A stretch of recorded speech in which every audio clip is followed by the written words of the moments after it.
Majo John Madden from the veranda, I guess you'd call this, of the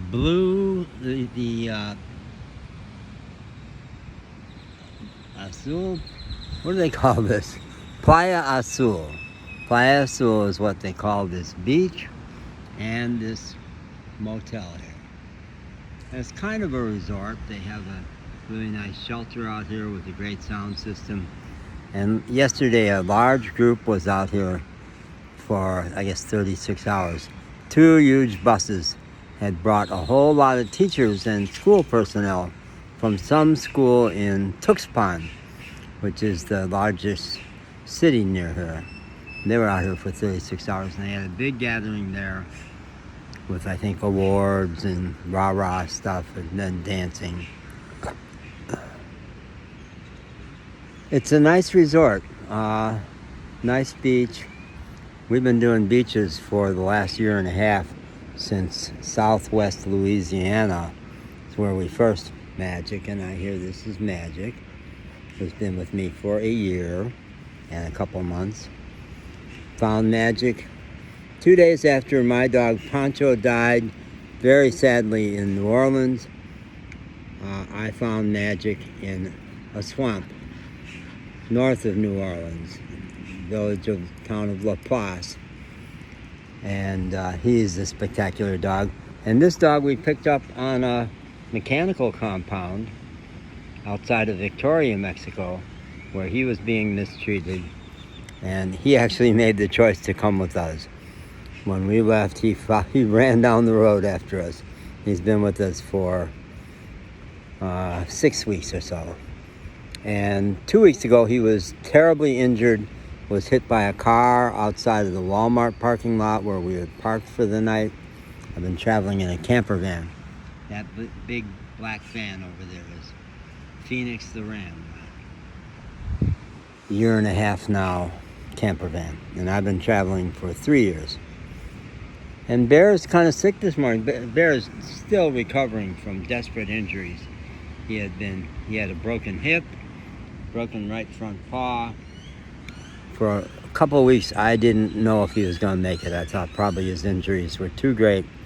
But it was just 8 days ago that our fabulous Tampico, Mexico veterinarian, he's got the runs this morning too, so he's not a happy camper this morning.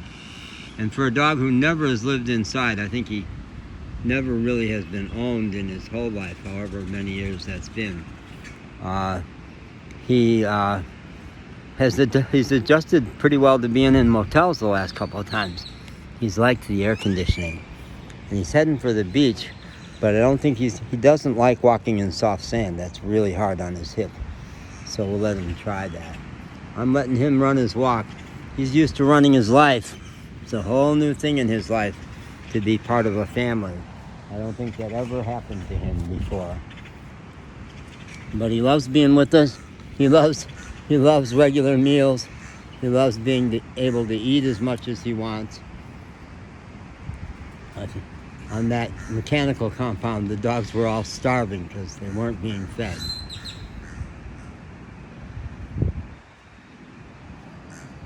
So we'll just follow him, let him figure out where he wants to go. I just did a 10-minute video about firing people. That there are times in your life that someone who maybe even has been with you for a long time may have been wonderful for you for a season, is no longer someone really that you need in your life, that you really need to have out of your life. So I told a couple of stories in that first video. I want to tell the story about Nina. Nina was my writing coach in Asheville. And at one point, she was tremendously helpful to me. I had not written for 2 years. I've been a writer since elementary school. But for 2 years, I had not written anything, not a journal entry, nothing. I was stuck, terribly stuck. And I took I think a 6-week class with Nina, and she got me writing again. She was a tremendous cheerleader at her best. She is a tremendous cheerleader at her best. And I had a great time in her class, very creative class, very fun class. And then I think took another class with her, and she remained a very supportive friend. For the first couple of years of travel, she was someone who would periodically drop in and give me big support. The parting of the ways with Nina happened around the Will Smith incident at the Oscars, where he slapped that guy. Now, I understood where he was coming from. What he got the Oscar for that night was a role where he had been the father of Venus and Serena Williams. And he was there for them, fighting for them, protecting them, taking care of them.